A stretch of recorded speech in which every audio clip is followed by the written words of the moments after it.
اعوذ باللہ من الشیطان الرجیم بسم اللہ الرحمن الرحیم ان اللہ و ملائکتہ یصلون علی النبی یا ایہا الذین آمنوا صلوا علیہ وسلموا تسلیما اللہم صلی علی محمد وعلی آل محمد کما صلیت علی ابراہیم وعلی آل ابراہیم انکا حمید مجید اللہم بارک علی محمد وعلی آل محمد کما بارکت علی ابراہیم وعلی آل ابراہیم انکا حمید مجید۔ محترم خواتین و حضرات، السلام علیکم ورحمۃ اللہ وبرکاتہ۔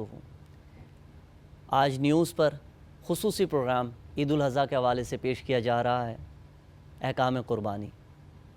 احکام قربانی کے حوالے سے آج اس پروگرام میں بہت سارے ہمارے ذہن میں آنے والے وہ سوالات جو قربانی کے حوالے سے ہوتے ہیں ہم پوچھیں گے، اپنی علمی کمی کو دور کریں گے اور بہت کچھ جانیں گے آج کے اس پروگرام میں کہ یہ قربانی ہے کیا۔ رسول کریم صلی اللہ علیہ وآلہ وسلم کی بارگاہ میں صحابی رسول پوچھتے ہیں کہ یا رسول اللہ صلی اللہ علیہ وآلہ وسلم یہ قربانی کیا ہے؟ تو حضور نبی کریم صلی اللہ علیہ وآلہ وسلم فرماتے ہیں یہ تمہارے باپ ابراہیم کی سنت ہے۔ یہ سنت ابراہیمی ہے کیا؟ جانیں گے، اپنی علمی کمی کو دور کریں گے۔ اس دور کے ایک جید عالم دین جن کو آپ دیکھتے ہیں، سنتے ہیں، پسند کرتے ہیں اور ہمیشہ ہم آپ سے سیکھتے ہیں۔ رمضان المبارک کے پروگرامز میں بھی آپ ان کو دیکھتے رہے اور ہم ہمیشہ آپ سے سیکھتے رہے۔ میری مراد ہے مولانا مفتی سعد خان بھائی سے۔ مفتی صاحب السلام علیکم۔ وعلیکم السلام ورحمۃ اللہ وبرکاتہ۔ سعد بھائی، مجھے سب سے پہلے یہ بتائیے کہ یہ سنت ابراہیمی ہے کیا؟ ہم کس طرح اس کو ادا کریں؟ بسم اللہ الرحمن الرحیم۔ اسد بھائی، سنت ابراہیمی حضرت ابراہیم علیہ السلام کی سنت ہے جو اللہ رب العزت نے اس کو زندہ رکھا اور پھر قیامت تک آنے والے تمام انسانوں کے لیے سنت ابراہیمی مطلب ان ایام کے اندر جانور کو ذبح کرنا جو اس کی استطاعت رکھتے ہوں واجب کر دیا تاکہ حضرت ابراہیم علیہ السلام کی سنت زندہ رہے۔ مفتی صاحب مجھے یہ بتائیے، موجودہ دور میں یہ سنت ابراہیمی کن لوگوں پر واجب ہے؟ جیسے کہ اسد بھائی آپ کو معلوم ہے کہ بجٹ بھی گزرا ہے اور مہنگائی نے کمر توڑ دی ہے عوام کی، تو سنت ابراہیمی کس پر واجب ہے؟ اس کا آسان یہ ہے کہ جو صاحب نصاب ہو۔ اب صاحب نصاب شریعت مطہرہ نے زکوٰۃ کے لیے بھی بتایا ہے، اور وہی جو صاحب نصاب وہ اس قربانی کے لیے بھی ہے، وہ کیا ہے؟ وہ 7.5 تولہ سونا ہے یا 52.5 تولہ چاندی، یا اسی کی رقم انسان کے پاس موجود ہو، رقمی شکل میں ہو، تو اس کے اوپر قربانی واجب ہے۔ یعنی کہ ان 3 ایام میں اگر آپ کے پاس اتنی رقم موجود ہے کہ جو 7.5 تولہ چاندی یا 7.5 تولہ سونا یا 52.5 تولہ چاندی جتنی بنتی ہے تو آپ پر قربانی واجب ہے۔ بالکل ایسے۔ اچھا مفتی صاحب، مجھے یہ بتائیے، کیا قربانی کا جانور خرید کر کسی کو تحفتاً دیا جا سکتا ہے اور اس سے اس شخص کی قربانی ہو جائے گی؟ جی بالکل، ہمارے ہاں تو اسد بھائی اگر آپ آج کل ایک ایڈورٹیزمنٹ بھی دیکھیں تو ایسا ہو رہا ہے کہ پلاٹ خرید لیں، اس کے ساتھ ایک بکرا آپ کو دے دیا جائے گا۔ اگر آپ بکرا کسی کو ہدیہ کر دیں، تحفہ کر دیں، یا کسی انعام میں کسی کو بکرا دے دیں تو وہ اس کی ملکیت ہو جاتی ہے، تو اس کی ملکیت ہے، وہ اللہ کے راستے میں اس کو قربان کرے تو بالکل قربانی ہو جائے گی۔ مفتی صاحب مجھے یہ بتائیے کہ قربانی کا جانور قسطوں پہ لیا جا سکتا ہے؟ کہ ایک انسان استطاعت تو نہیں رکھتا لیکن اس کا وہ شوق ہے کہ وہ قربانی کرے، تو کیا انسٹالمنٹ پہ قربانی کا بکرا یا قربانی کا جانور لیا جا سکتا ہے کہ اس کی انسٹالمنٹ انسان ادا کرتا رہے کچھ عرصے میں؟ جی بالکل اسد بھائی، جیسے میں پہلے بھی عرض کر چکا ہوں کہ قربانی کا جو جانور ہے انسان کی جب وہ ملکیت میں آ جاتا ہے تو بالکل اس کی قربانی ہو سکتی ہے۔ تو اسی طرح اگر وہ جانور قسطوں پر لے لے، یا عموماً یہ بھی ہوتا ہے کہ مجھے جانور دے دیں تو اس سیزن کے بعد میں آپ کو پیسے دے دوں گا، بس وہ جانور اس کی ملکیت میں آ جائے، چاہے قسطوں میں ہو چاہے کسی بھی صورت میں ہو، تو وہ اس کی قربانی بالکل کر سکتا ہے، جائز ہے۔ اچھا مفتی صاحب مجھے یہ بتائیے کہ وہ کون سے جانور ہیں جن کی قربانی کی جا سکتی ہے؟ جی بالکل، یہ ایک بڑا ہی اہم مسئلہ ہے۔ ہمارے ہاں عموماً ایک سوچ ہے کہ جس کا گوشت کھانا حلال ہے تو اس جانور کو آپ قربان بھی کر سکتے ہیں۔ یاد رکھیے کہ اللہ رب العزت نے قرآن کے اندر فرمایا ہے من بہیمۃ الانعام، کہ وہ جانور جو کھر والے جانور ہوں، جو جیسے دمبا، بکرا، بھیڑ یا ان کی نسل میں سے، اسی طرح بیل، گائے ان کی نسل میں سے، یا اونٹ اس کی نسل میں سے، باقی شتر مرغ ہو گئے یا مرغی ہو گئی یا لاما جانور ہو گئے، اس طرح کے جتنے بھی جانور ہیں ان کا گوشت کھانا تو جائز ہے لیکن ان کی قربانی نہیں ہو سکتی۔ مفتی صاحب مجھے یہ بتائیے، بعض اوقات ہوتا یہ ہے کہ بہت سارے لوگ ایک ہی گھر میں رہتے ہوئے صاحب نصاب ہوتے ہیں اور ان پر قربانی واجب ہوتی ہے، لیکن مشہور یہ ہوتا ہے کہ یہ امی کی طرف سے ہم نے ایک جانور ذبح کر دیا اور سب کی طرف سے قربانی ہو گئی، تو یہ کیا بات صحیح ہے؟ نہیں اسد بھائی، انسان جب صاحب نصاب ہو تو اس کے اوپر اس کی اپنی قربانی واجب ہے، وہ اپنی قربانی کرے گا۔ اگر والدہ کی طرف سے بھی قربانی کر رہے ہیں تو اچھی چیز ہے، اور والدہ خود صاحب نصاب ہے تو وہ بھی قربانی کریں، لیکن معاملہ یہ ہے کہ اگر آپ صاحب نصاب ہیں، آپ کو اپنی قربانی آپ کے اوپر واجب ہے، اپنی قربانی لازمی کرنی چاہیے۔ اچھا مفتی صاحب، مجھے یہ بتائیے کہ ایک قربانی کا جانور مثال کے طور پر ایک گائے ہم ذبح کر رہے ہیں عید کے دن، تو کیا ہم اس میں نیت کریں کہ اس میں جو 7 حصے بتائے گئے ہمیں، وہ 7 حصے ہم کس کے نام کے شامل کریں؟ جی بالکل، جیسے کہ اگر آپ کے گھر میں جتنے افراد ہیں تو اس حساب سے اور اس میں شامل کیے جا سکتے ہیں۔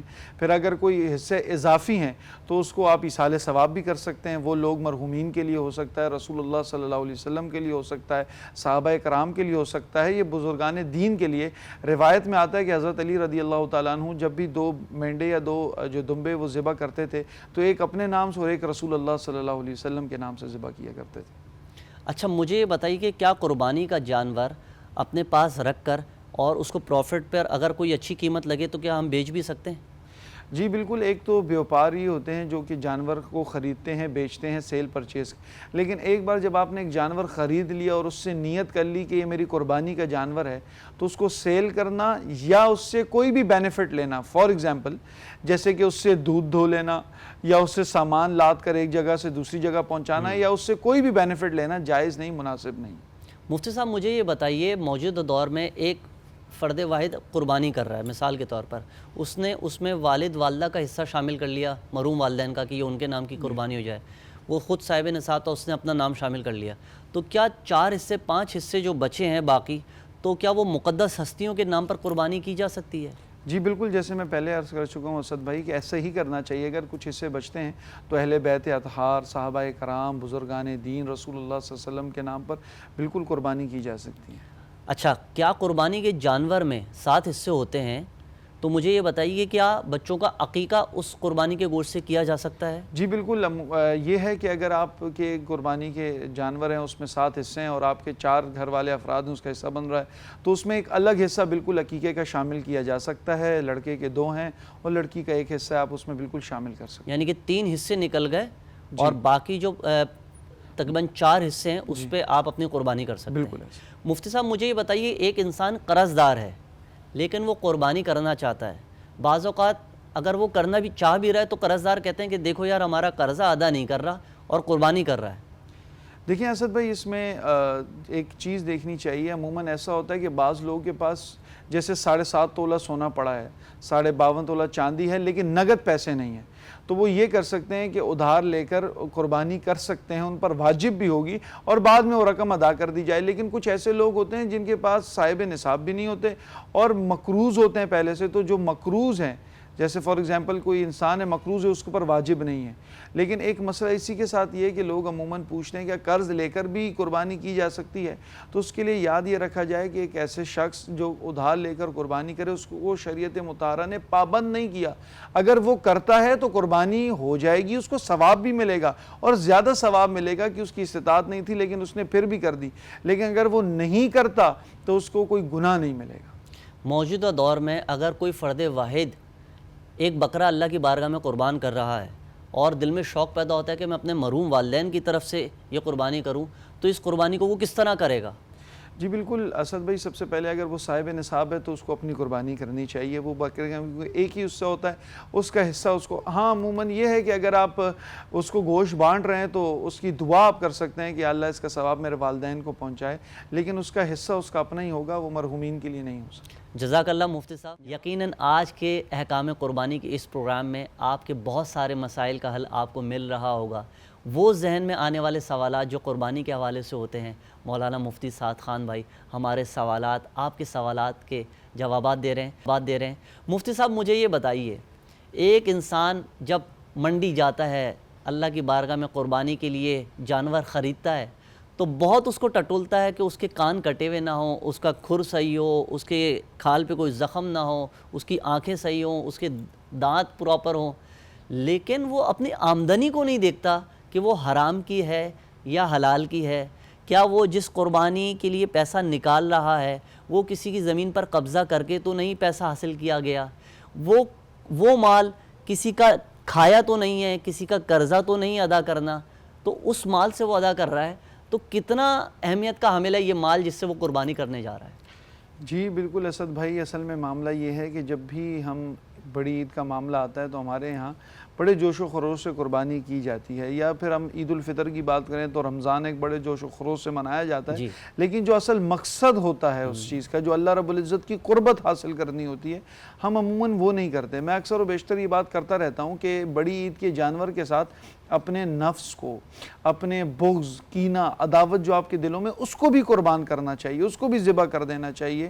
اور یاد رکھیے اللہ رب العزت نے قرآن پاک کے اندر اصول فرمایا ہے کہ پاک مال سے اللہ رب العزت کی بارگاہ میں خرچ کرو. تو یاد رکھیں جو جائز مال سے قربانی ہوگی وہی قربانی ہوگی. اگر ناجائز آمدنی, ناجائز ذرائع سے مال کو کمایا ہو اور اللہ کے راستے میں قربان کر دیا ہو تو اس کا کوئی فائدہ نہیں, اس کا کوئی اجر نہیں ملتا. مفتی صاحب, لوگ تو یہ سوچتے ہیں نا کہ مال تو حرام کا ہے لیکن ہم تو غریبوں میں تقسیم کر رہے ہیں. تو اسد بھائی معاملہ یہ ہے کہ جب حرام ذرائع سے مال کماتے ہیں تو آپ حق بھی تو غریبوں کا ہی کھاتے ہیں. تو معاملہ وہی ہے, جس کا اوریجن, جس کا آغاز ہی غلط ہو تو اس سے آگے کوئی مثبت نتائج نہیں نکلتے. مفتی صاحب, موجودہ دور میں مہنگائی کی صورتحال ہم سب کے سامنے ہے. ایک غریب انسان سوچتا ہے کہ میں کم از کم اجتماعی قربانی میں حصہ لے لوں. اجتماعی قربانی میں جب وہ حصہ لینے جاتا ہے تو اپنا حصہ تو وہ پاک مال سے شامل کر رہا ہے, لیکن اس کو نہیں پتا کہ باقی 6 کن لوگوں کا حصہ اس میں شامل ہے. کہ آیا کسی سود خور کا پیسہ شامل ہے, کسی حرام کمانے والے کا پیسہ شامل ہے. اس کنفیوژن کو انسان کیسے دور کرے اور اپنی قربانی کو کس طریقے سے پاکیزہ طریقے سے اپنی اللہ کی بارگاہ میں پیش کر سکے. جی بالکل اسد بھائی, اجتماعی قربانی آپ نے بڑی ایک اہم مسئلے کی طرف اشارہ کیا ہے. اجتماعی قربانی, جیسے آج کل مہنگائی ہے اور لوگ, ایک مہنگائی کا بحران ہے, جیسے بجٹ بھی ابھی گزرا ہے, تو لوگ بڑی ہی جو متوسط طبقہ ہے وہ پستا جا رہا ہے اور اجتماعی قربانی کی طرف عموماً لوگ اس کی طرف گامزن ہو رہے ہیں. تو یہ بات یاد رکھے جائے کہ اگر آپ کے کسی جانور میں حصہ ہے اور اس جانور میں کسی ایسے شخص کا بھی حصہ ہے جو سود خور ہو یا ناجائز ذرائع سے اس نے مال کمایا ہو, تو آپ کی قربانی کا جو ہو جائز نہیں ہوگی. تو اس کے لیے عموماً جب ہم اجتماعی قربانی کرتے ہیں, جو اجتماعی قربانی عموماً مدارس یا مساجد کے اندر ہوتی ہے اور اس میں لکھا بھی جاتا ہے کہ علماء کرام کی زیر نگرانی, تو یہ ہمارے یہ حسن ظن ہوتا ہے کہ جو علماء کرام کسی اور کا حصہ اس میں شامل کر رہے ہیں تو باقاعدہ انویسٹیگیشن سے یا وہ شخص کو جانتے ہوں گے.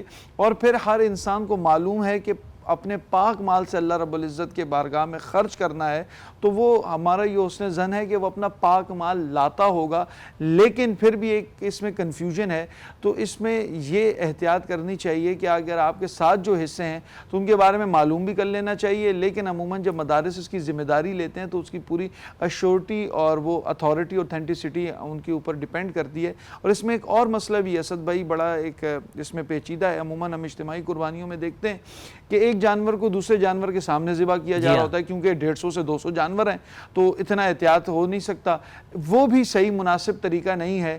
اس کا بھی خیال رکھنا چاہیے. جب ہم اجتماعی قربانی ہے, ایک بہت بڑی ذمہ داری ہے لوگوں کی قربانی کی ذمہ داری لینا. تو باقاعدہ گوشت کا تولنا, اس کے حصے کرنا, جانور کا محفوظ ہونا, جانور کا اچھا ہونا, تو یہ تمام ان لوگوں کی ذمہ داری ہے جو اجتماعی قربانی کرتے ہیں. اور ہمارا حسن ظن ہے کہ ان تمام چیزوں کو ملحوظ خاطر رکھتے ہوں. اور اگر ملحوظ خاطر نہیں رکھا جا رہا مفتی صاحب, تو کیا قربانی کرنے والے پر کوئی گناہ ہے, کوئی کفارہ ہے؟ اس میں اسد بھائی یہ ہے کہ اگر اس کو ملحوظ خاطر نہیں رکھا جاتا, جو اجتماعی قربانی کر رہے ہیں, تو قیامت کے دن ان سے پوچھ گچھ ہوگی, ان سے سوال ہوگا. جو انسان اپنے مال سے قربانی کر رہا ہے تو اس کو تو اس چیز کا اندازہ نہیں ہے کہ وہاں کیا ہو رہا ہے کیا نہیں ہو رہا, تو اس سے نہیں بلکہ جو اجتماعی قربانی کی ذمہ داری لے رہے ہیں, جو شورٹی دے رہے ہیں, تو ان سے لازمی پوچھا جائے گا. اچھا مفتی صاحب, میں صاحب نصاب ہوں اور میں قربانی کرنا چاہتا ہوں اور میں اچھی قربانی کر سکتا ہوں, لیکن میں نے کیا کیا کہ ایک بکرا ذبح کر لیا یا ایک گائے ذبح کر لی. موجودہ دور میں مجھے اگر 5-6 جانور لینے تھے تو میں نے ایک جانور لے کر باقی جانوروں کی رقم کسی غریب کو دے دی. تو کیا یہ عمل زیادہ اللہ کی بارگاہ میں قبول ہے؟ اور اگر میں قربانی کے لیے زیادہ جانور اللہ کی بارگاہ میں کرتا تو وہ زیادہ قبول ہے؟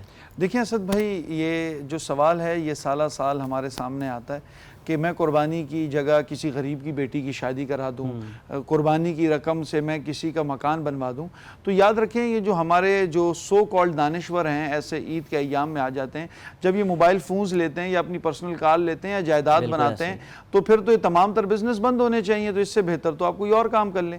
تو یاد رکھیے تمام یہ چیزیں صرف عبادات کے لیے کیوں سامنے آتی ہیں، اور اس میں رسول اللہ صلی اللہ علیہ وسلم کی واضح حدیث موجود ہے کہ قربانی کے ایام میں اس سے بہتر عمل اور کوئی بھی نہیں۔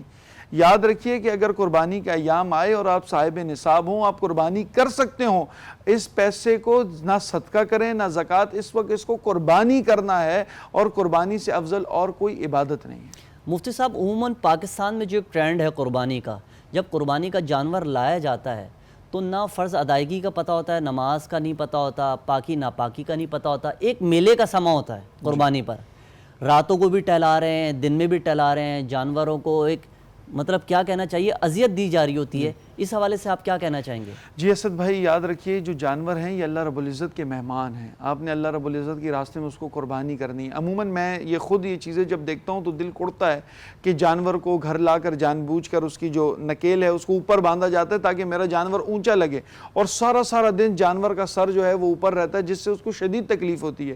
پھر بھاری بھرکم جانور ہوتے ہیں، ان کو گلی میں بچے دوڑاتے ہیں، ان کو وہ سوٹی جس کو ہم کہتے ہیں ڈنڈی سے مارا جاتا ہے تاکہ وہ تیز دوڑے، ریسنگ کی جاتی ہے، تو اس سے جانور کو تکلیف ہوتی ہے، اذیت پہنچتی ہے۔ اور یاد رکھیں قربانی کا جو جانور ہے وہ اللہ رب العزت کا مہمان ہے، اس کو اذیت پہنچانا یہ اچھا عمل جائز نہیں ہے۔ مفتی صاحب مجھے یہ بتائیے، موجودہ دور میں جب ہم قربانی کرنے جاتے ہیں تو قربانی جب ہم کرتے ہیں، اس کا گوشت تقسیم کرتے ہیں، تو اس میں غیر مسلموں کو قربانی کا گوشت دیا جا سکتا ہے؟ جی بالکل اسد بھائی، غیر مسلموں کو قربانی کا گوشت دیا جا سکتا ہے، لیکن افضل یہ ہے کہ مسلمان غریب کو دیا جائے۔ قربانی کے لیے جانور کسی کو تحفتاً دینا اور اس کا وہ تحفہ قبول کرنا، تو کیا قربانی ہو جائے گی، یا وہ تحفتاً بکرا لینے کے بعد یا جانور لینے کے بعد بھی اس انسان کو اپنے مال حلال میں سے قربانی کرنا ضروری ہے؟ جی بالکل، اگر کوئی آپ کو قربانی کا جانور تحفہ دے دیتا ہے، جیسے مجھے کسی نے تحفہ دے دیا، وہ میری ملکیت ہے، اب جب میری ملکیت ہے تو میں اس کو بالکل میری قربانی کروں گا تو میری قربانی ہو جائے گی۔ اچھا، عموماً مرد حضرات قربانی کرتے ہیں، تو ایک گھر میں رہتے ہوئے والدہ ہیں، بیگم ہے، ان کو کس طریقے سے اپنی قربانی پیش کرنی ہوگی، یا ایک جانور آ گیا بس اسی میں سب کے نام شامل کر کے قربانی کر دیں؟ جی بالکل اسد بھائی، اس میں دیکھا جائے کہ جیسے ایک گھر میں ایک شخص ہے، وہ صاحب نصاب ہے، اب وہ اس کی استطاعت ہے کہ وہ ایک پورا بڑا جانور لے سکتا ہے، تو وہ ایک جانور لے کر اس میں گھر میں تمام لوگوں کا حصہ شامل کر لے۔ لیکن ایک شخص ہے کہ وہ صاحب نصاب ہے لیکن اس کی استطاعت ایک ہی حصے کی ہے، تو پھر وہ اپنا حصہ شامل کرے گا۔ لیکن کیونکہ جو بیگم ہے وہ مکلف ہے، تو بیگم اس میں آتی ہے، تو وہ بالکل اپنے بیگم کے نام سے بھی حصہ، بچوں کے نام سے بھی، والدین کے نام سے بھی، اور اپنے گھر میں جتنے رشتہ دار ہیں ان کے نام سے بھی حصہ ڈالا جا سکتا ہے، لیکن استطاعت کے اوپر ڈیپینڈ کرتا ہے انسان کی استطاعت کتنی ہے۔ مفتی صاحب، ایک خاص بات جو میرے ذہن میں آ رہی ہے، ہمارا مزاج یہ ہوتا ہے کہ ہم گرمیاں آتی ہیں تو ہم دوڑتے ہیں اے سی لینے کی طرف، اے سی مہنگے ہو جاتے ہیں، پھر ہم جب سردیاں آتی ہیں تو ہم گیزر لینے کے لیے دوڑتے ہیں۔ اچھا، جب قربانی کے دن آتے ہیں تو ہم ڈیپ فریزر خریدنے کے لیے جاتے ہیں مارکیٹس میں، اور اس کے بھی ریٹس بڑھ جاتے ہیں۔ پھر یہ دیکھتے ہیں کہ مثال کے طور پر اگر گائے ذبح کی ہے تو بھائی اس کا گوشت تو بانٹ دو، لیکن بکرا جو ذبح کیا ہے نا وہ پورا کا پورا پیک کر کے اپنے ڈیپ فریزر میں رکھ لو۔ کیا یہ قربانی کا گوشت مہینے، 2 مہینے، 3 مہینے، 4 مہینے کے لیے ڈیپ فریز کر کے خود ہی کھاتے رہنا یہ اچھا عمل ہے؟ اسد بھائی، وہ آپ نے ایک بات سنی ہوگی، وہ عموماً نظر آتی ہے، کہتے ہیں کہ اچھا رشتہ دار وہ نہیں ہے جو چھوٹے شاپر میں بڑا گوشت دے، بلکہ اچھا رشتہ دار وہ ہے جو بڑے شاپر میں چھوٹا گوشت دے۔ تو خیر یہ تو اظہار تفنن بات ہو گئی ہے، لیکن بات یہ ہے کہ جب شریعت مطہرہ نے ہمیں بتایا کہ گوشت کے 3 حصے کرنے، ایک حصہ آپ نے اپنے لیے رکھنا ہے، ایک حصہ آپ نے رشتہ داروں میں بانٹنا ہے، ایک حصہ آپ نے غریب غربا میں تقسیم کرنا ہے۔ اور یہ جو گوشت کے 3 جو تقسیمات کی، یہ گائیں، بیل، بڑے جانور کے لیے نہیں کی، یہ ان کے لیے بھی ہیں اور چھوٹے بکرے کے لیے بھی ہیں۔ آپ کچھ بھی قربانی کر رہے ہیں، آپ اونٹ کر رہے ہیں، بیل کر رہے ہیں، چھوٹا جانور بکرا، دمبا، تو اس تمام کی 3 گوشت جو ہوگی وہ 3 طرح سے تقسیم ہوں گی۔ اگر آپ نے بکرا تو بکرا اپنے پاس گوشت رکھ لینا اور بڑے جانور کو تقسیم کر لینا، تو یہ مناسب نہیں ہے۔ آپ نے جو بھی قربانی کی ہے اس تمام گوشت کے 3 حصے ہوں گے۔ اچھا مفتی صاحب، چاہے ہم گائیں ذبح کریں چاہے بکرا ذبح کریں، عموماً کوشش یہ ہوتی ہے لوگوں کی کہ بھئی خاص چیزیں جو ہیں وہ گھر والوں کے لیے رکھ لیتے ہیں، اور جو ایک مکس گوشت ہوتا ہے نا اس کو لوگوں میں دے دیتے ہیں، پائے خود رکھ لیے، بونگ کا گوشت رکھ لیا اور گردن کا گوشت اپنے لیے رکھ لیا، خالہ کے لیے ران رکھ لی، ماموں کے لیے کسی اور حصے کا گوشت رکھ دیا، اور لوگوں کے لیے جو ہے نا وہ ایک عام گوشت نکال لیتے ہیں بانٹنے کے لیے. یہ عمل کیسا ہے؟ جی بالکل اسد بھائی، پہلے تو میں اس سے ایک اور مسئلہ یہاں ڈیفائن کر دوں. ہمارے یہاں عموماً جب جانور میں 7 حصے ہوتے ہیں نا تو اس میں تمام لوگ کے حصے شامل ہوتے ہیں، جیسے رشتہ داروں کے یا کسی کے. تو اس میں عموماً یہ ہوتا ہے کہ اندازے سے ان کے حصے کا گوشت دے دیا جاتا ہے. تو یہ عمل بھی جائز نہیں ہے. اگر آپ 7 حصے ہیں تو 7 کے 7 حصوں کو باقاعدہ تولا جائے گا اور وہ حصے ان رشتہ داروں میں بانٹے جائیں گے. ہاں اگر ایک ہی گھر کے 7 حصے ہیں تو اس کو تولنے کی ضرورت نہیں ہے کیونکہ وہ گھر میں ہی آنا ہے.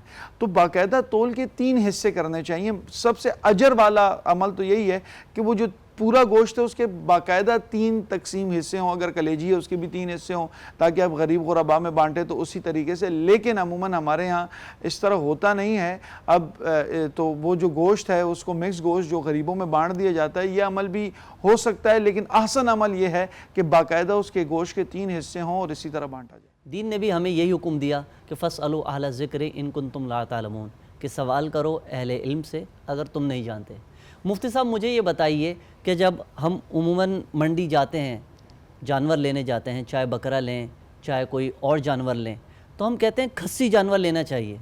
تو کیا کھسی جانور لینا ہی صحیح ہے یا اور جانور بھی ہم ذبح کر سکتے ہیں؟ جی اسد بھائی، عموماً اس مسئلے کے حوالے سے ہمارے ہاں کافی کنفیوژن ہے. یاد رکھا جائے کہ آنڈو ہو یا کھسی ہو، کھسی جانور ہو یا کھسی نہ ہو، قربانی البتہ ہو جاتی ہے. اس میں کوئی یہ معاملہ نہیں ہے کہ کھسی جانور ہو یا کھسی نہ ہو تو قربانی نہیں ہوتی، قربانی ہو جاتی ہے.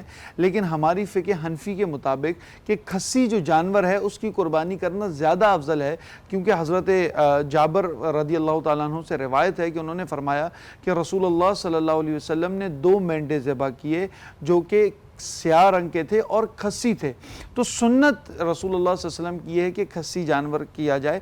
لیکن بعض احباب کے نزدیک یہ ہے کہ جانور کو کھسی کرنے سے اس میں عیب شامل ہو جاتا ہے، اور بعض لوگ سمجھتے ہیں کہ کھسی جانور عیب والا ہے، لیکن وہ عیب والا ہوتا نہیں ہے. تو ہمارے فقہ اعتبار سے کہ کھسی جانور کرنا زیادہ افضل ہے اور زیادہ بہتر ہے. لیکن اگر جانور کھسی نہ بھی ہو اس کی قربانی البتہ ہو جاتی ہے. اچھا مفتی صاحب، ایک انسان قربانی کرنا چاہ رہا ہے لیکن اس کے پاس مالی استطاعت نہیں ہے، لیکن اس کے باوجود بھی وہ قربانی کرتا ہے اور کسی سے قرض لے کر لیتا ہے، تو کیا اس کی قربانی ادا ہو جائے گی؟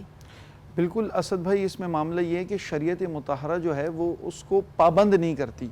اگر وہ ادھار لے کر، ہمارے ہاں ایک اور کانسیپٹ بھی ہے، بعض لوگ کہتے ہیں اگر تم نے قرض لے کر قربانی کر لی تمہاری قربانی نہیں ہوگی. ایسا نہیں ہے. اگر کوئی شخص ادھار لے کر یا قرض لے کر قربانی کرتا ہے اس کی قربانی ہو جائے گی، لیکن وہ اس پر واجب نہیں تھی. اگر وہ نہیں کرتا تو اس کو گناہ نہیں ملتا. اگر اس نے کر لیا اس کو ثواب ملے گا، اور ثواب بھی زیادہ ملے گا کیونکہ اس نے ایک اور افضل ہو کر قربانی دی ہے کہ ادھار لے کر قربانی کی. اگر وہ نہیں کرتا تو اس کے اوپر گناہ نہیں تھا اور اس کو شریعت نے پابند نہیں کیا تھا. اس طرح کرنا نہیں چاہیے، اپنے آپ کو تکلیف میں ڈالنا نہیں چاہیے. اگر کوئی کر لیتا ہے تو بالکل اس کو ثواب ضرور ملے گا. مفتی صاحب مجھے یہ بتائیے، جب انسان کسی بھی جانور کو ذبح کرنے لگتا ہے تو قربانی کرنے والے شخص کو پاکی ناپاکی کا خیال رکھنا ضروری ہے؟ کیا باوضو ہونا ضروری ہے؟ اور قصائی ہمیں عموماً نہیں پتہ کہ وہ کس حالت میں ہے، کس طریقے سے جانور ذبح کر رہا ہے، اس حوالے سے دین کا کیا حکم ہے؟ جی بالکل، اس میں دیکھیں، جب بھی ہم کوئی بھی دین کا کام کرتے ہیں، اللہ کے راستے میں قربانی کرتے ہیں، تو یہ ہم پر ضروری ہے کہ ہم اس کو احسن سے احسن کریں، خوبصورت سے خوبصورت طریقے سے اس کو کریں. اور اسد بھائی، اس سوال سے میں ایک اور چیز بھی ایڈریس کروں گا کہ عموماً ہمارے ہاں لوگوں کو قربانی کا طریقہ بھی نہیں پتا، بس جانور لیا اور جانور گرایا اور جیسی جانور گر گیا اور آپ نے چھری پھیر دی. اس طرح نہیں ہے. جانور کو قبلہ رخ ہو کر لٹانا ہے، اور اس میں بھی مستحب عمل یہ ہے کہ وہ الٹے جو لیفٹ سمت ہو اس طرح لیٹے تاکہ جو کسائی ہے چھری پھیرنے والا اس کا رائٹ ہینڈ اس کے گردن پر آئے. اور اس میں بھی لازمی یہ ہے کہ آپ جس چھری سے قربانی کر رہے ہیں وہ چھری تیز ہونی چاہیے.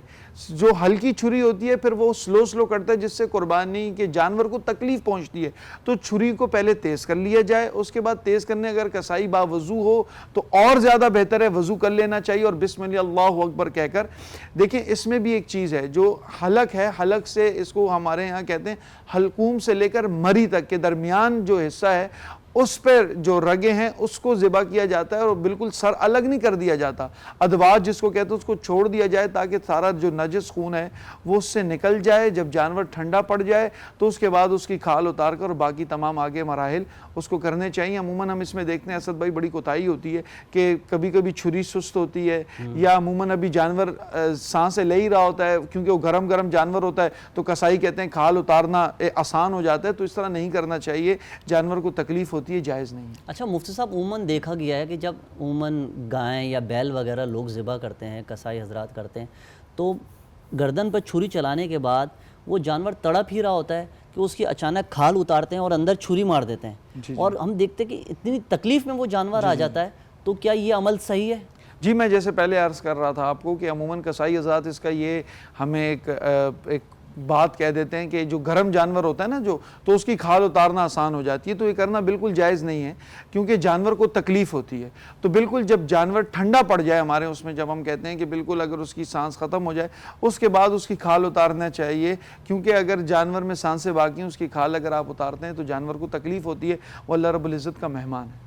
عموماً آج کے دور میں مفتی صاحب جب قصائی حضرات قربانی کر رہے ہوتے ہیں جانور کی، تو دیکھا گیا ہے کہ اس کی گردن موڑ کے جانور کو گراتے ہیں اور اس کے پیروں کو باندھتے بھی نہیں ہیں، اور گرنے کے بعد جانور جو ہے وہ اپنی ٹانگیں چلا رہا ہوتا ہے، زمین پر شدید طریقے سے مار رہا ہوتا ہے اور اس کو ذبح کر دیا جاتا ہے۔ تو کیا یہ عمل صحیح ہے یا چاروں پیروں کو باندھ کر قربانی کرنی چاہیے جانور کی؟ دیکھیں اسد بھائی بڑا ہی اہم مسئلہ ہے یہ، ہمارے عموماً یہاں لوگوں کو اس چیز کا اندازہ نہیں ہے۔ جب آپ جانور گراتے ہیں نا تو اس کو بڑے احتیاط سے گرانا چاہیے، اور کیونکہ اس کی ٹانگ ٹوٹنے کا خدشہ ہوتا ہے۔ لیکن اس میں بھی میں آپ کو مسئلہ ایک بات بتاؤں، عموماً لوگ عید کے دن کال کرتے ہیں کہ ساتھ بھائی جانور گرا رہے تھے اور ٹانگ ٹوٹ گئی۔ یاد رکھیں کہ جب جانور گرا رہے ہوں قربانی کے وقت اور کوئی حادثہ پیش آ جائے، اس کی ٹانگ ٹوٹ جائے، کچھ ہو جائے، تو قربانی ہو جائے گی، وہ عیب کاؤنٹ نہیں ہوگا۔ لیکن جب آپ جانور خرید رہے ہوں اور اس میں عیب ہو تو پھر اس میں دیکھنا چاہیے۔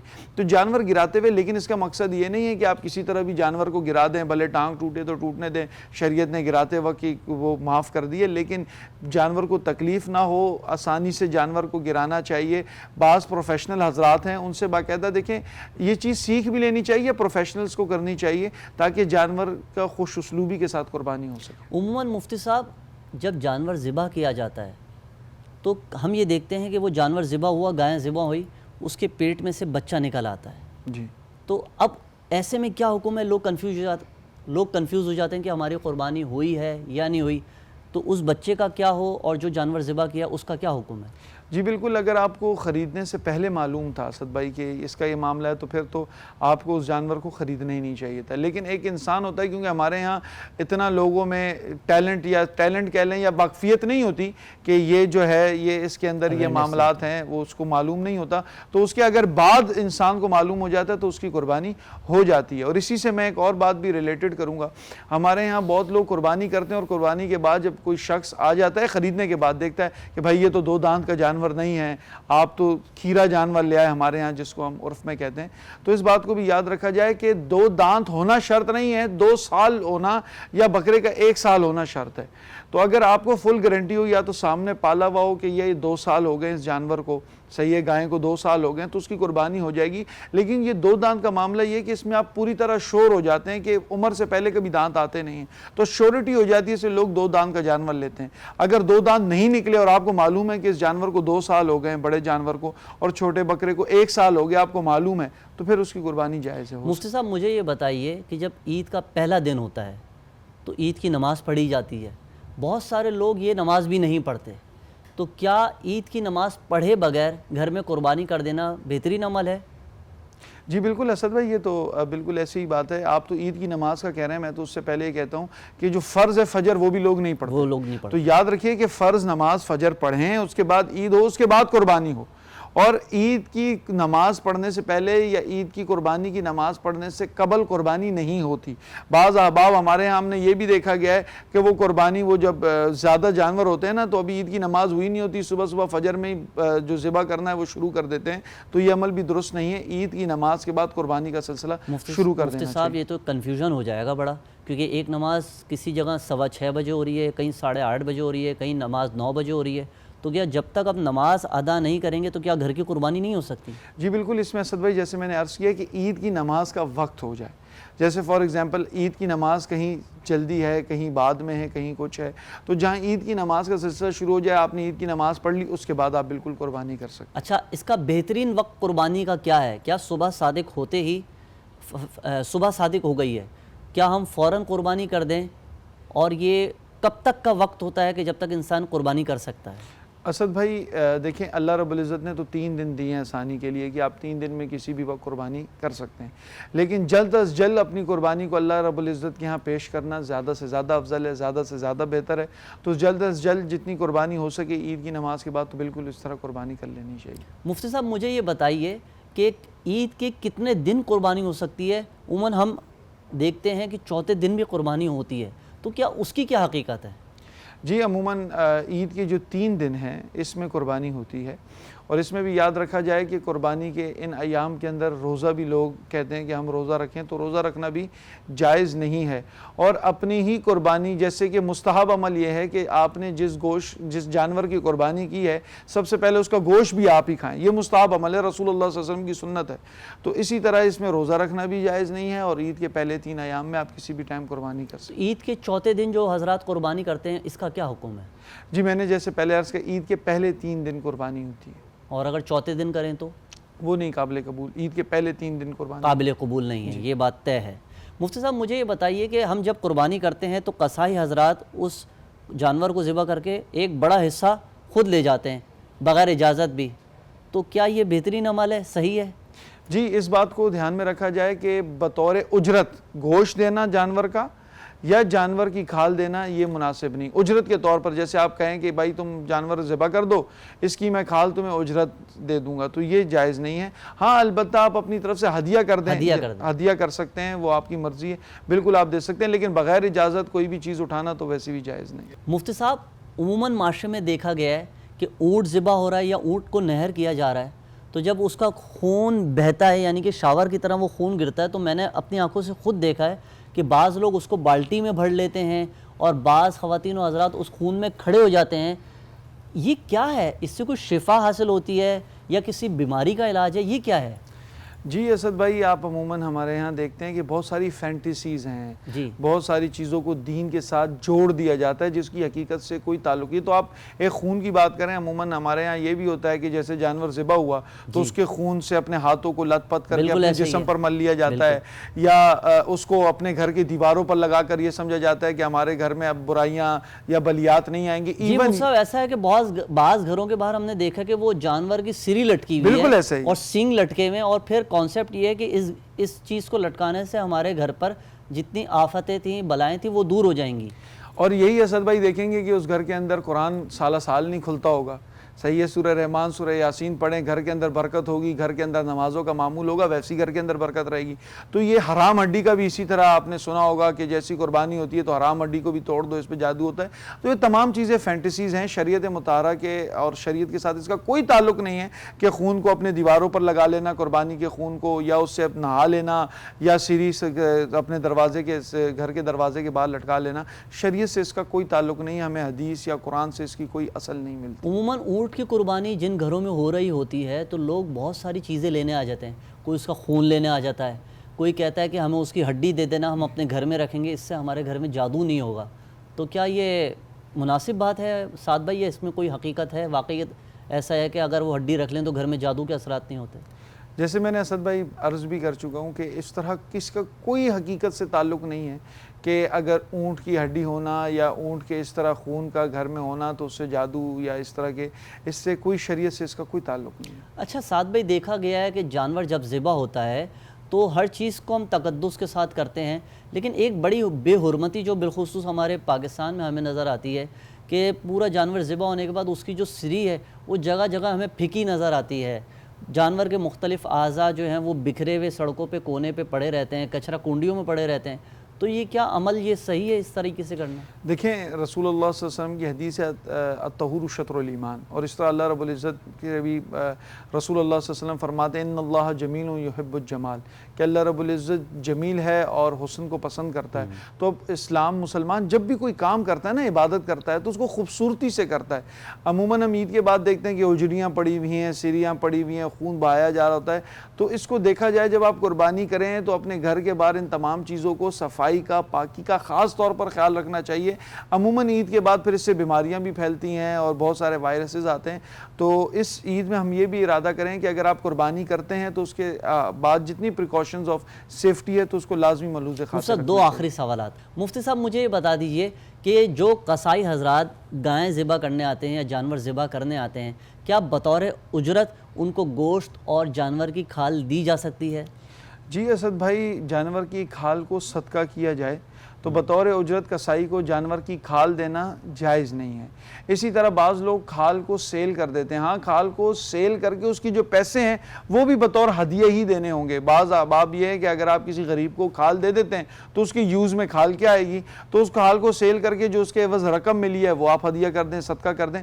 بطور اجرت کھال دینا قصائی کو یا کہیں سیل آؤٹ کر کے اس کو استعمال کر دینا جائز نہیں۔ مفتی صاحب ایک آخری سوال، کیا خواتین اپنے ہاتھوں سے جانور کو ذبح کر سکتی ہیں؟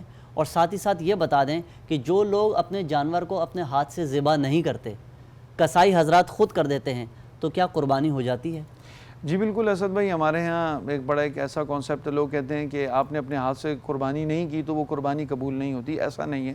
بعض لوگ دل کے بھی کمزور ہوتے ہیں، بعض لوگ چھری چلانا بھی نہیں آتا بعض احباب کو، تو وہ خود چھری نہیں پھیر سکے۔ مستحب عمل یہ ہے، افضل عمل یہ ہے کہ اپنے ہاتھ سے کرنی چاہیے۔ اگر وہ اس کو اتنا کانفیڈنس نہیں ہے یا دل اتنا مضبوط نہیں ہے تو قصائی حضرات بھی ان کے نام سے چھری پھیر سکتے ہیں۔ دوسرا بات آئی کہ خواتین کی قربانی کرنا اپنے ہاتھوں سے تو بالکل جائز ہے۔ حضرت کعب رضی اللہ تعالیٰ عنہ کی روایت ہے کہ وہ فرماتے ہیں کہ ایک خاتون نے جو ایک پتھر کی نوک سے ایک جانور کو ذبح کیا تھا اور بعد میں رسول اللہ صلی اللہ علیہ وسلم کی بارگاہ میں پیش کیا گیا اور بتایا گیا کہ خاتون نے اس کو اس طرح ذبح کیا، تو رسول اللہ صلی اللہ علیہ وسلم نے حکم دیا کہ اس گوشت کو کھایا جا سکتا ہے۔ تو بالکل عورت اپنے ہاتھ سے خود بھی قربانی کر یعنی کہ سکتی یہ ہے۔ بات واضح ہو گئی کہ کوئی بھی خاتون اپنے ہاتھ سے جانور ذبح کر سکتی ہے۔ جی بالکل۔ بہت شکریہ مفتی صاحب، یقیناً آپ نے ہمارے ذہن میں آنے والے بہت سارے سوالات کے جوابات دیے۔ اللہ تعالیٰ آپ کو جزائے خیر عطا فرمائے۔ ناظرین کوشش کریں کہ میں بھی کوشش کروں، آپ بھی کوشش کریں کہ جب اس عید کے موقع پر ہم سنت ابراہیمی کے موقع پر جانوروں کی قربانی کریں تو ہم اپنے اندر کے جانور کو بھی ذبح کر دیں۔ اپنے اندر کا جانور کیا ہے؟ اپنے اندر کی نفرتیں، عداوتیں، بغض، حسد، کینہ، یہ اپنے دل سے ختم کر دیں اور سنت ابراہیمی کو اللہ کی بارگاہ میں پیش کریں۔ اللہ تعالیٰ مجھے، آپ کو، ہم سب کو ان دینی احکامات پر عمل کرنے کی توفیق عطا فرمائے۔ بہت شکریہ۔ والسلام علیکم ورحمۃ اللہ وبرکاتہ۔